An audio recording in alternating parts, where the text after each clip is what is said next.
Hello, അങ്ങനെ പവിത്രം പുതിയ പ്രൊമോയിലെ വിക്രവും വേദയും തമ്മിലുള്ള കുറച്ച് നല്ല നിമിഷങ്ങളാണ് കേട്ടോ ആദ്യം നമുക്ക് കാണാൻ സാധിക്കുന്നത്.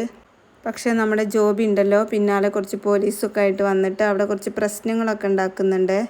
പിന്നീടാണ് നമ്മുടെ വേദയ്ക്കും വിക്രമിനും ഇങ്ങനെ അശാന്തിയായി ജീവിക്കാനുള്ള ഒരു സാഹചര്യം ഉണ്ടായത് എങ്ങനെയെന്നുള്ള സത്യത്തിലേക്കൊക്കെ അവരെത്തിച്ചേരുന്നത്. തങ്ങളുടെ ഈ അലച്ചിലിന് കാരണം ആരുടെയെങ്കിലുമൊക്കെ ശാപമാണോ എന്നുള്ള ഒരു ഉത്തരം കിട്ടുന്നത് ഇനി വരാൻ പോകുന്ന എപ്പിസോഡിലാണ്. ഇവരുടെ വിവാഹം നടക്കാനുണ്ടായ സാഹചര്യത്തിൽ ഒരു പെണ്ണും ചെക്കനും അമ്പലത്തിൽ വെച്ചിട്ട് താലി കെട്ടുന്നതൊക്കെ നമ്മൾ ആദ്യം കണ്ടിട്ടുണ്ടല്ലോ. ആ ഒരു സമയത്താണല്ലോ നമ്മുടെ വിക്രം ആ താലി തട്ടിപ്പറിച്ചെടുത്തിട്ട് വേദയുടെ കഴുത്തിൽ താലി കെട്ടുന്നത്. അപ്പം അന്ന് നമ്മൾ കണ്ട ആ ചെറുക്കനും പെണ്ണും ഇന്ന് തേയിലത്തോട്ടത്തിൻ്റെ അടുത്ത് എവിടെയോ താമസിക്കുന്നുണ്ട്. അപ്പം ആ ചെറുക്കൻ്റെ കാലിന് എന്തോ പറ്റിയിട്ടുണ്ട്. ഇവരാണെങ്കിൽ ഫുൾ ദുഃഖത്തിലാണ്, ദുരിതത്തിലാണ്.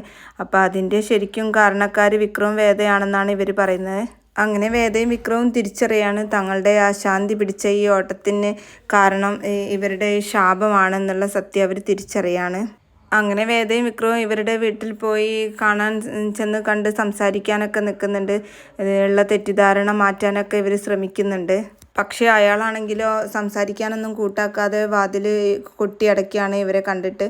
ആ പെണ്ണാണെങ്കിലോ നല്ല കരച്ചിൽ കരയാണ്. അങ്ങനെ നമ്മുടെ വേദയും വിക്രവും ഭയങ്കര നിരാശരായിട്ട് തിരികെ മടങ്ങുന്ന ഒരു സീനാണ് കേട്ടോ ഏറ്റവും ഒടുവിൽ കാണിക്കുന്നത്. അപ്പോൾ ഈ ഒരു പ്രൊമോ നിങ്ങൾക്ക് ഇഷ്ടപ്പെട്ടാൽ ലൈക്ക് ചെയ്യാനും സബ്സ്ക്രൈബ് ചെയ്യാതെ കാണുന്നവർ സബ്സ്ക്രൈബ് ചെയ്ത് സപ്പോർട്ട് ചെയ്യാനും മറക്കല്ലേ.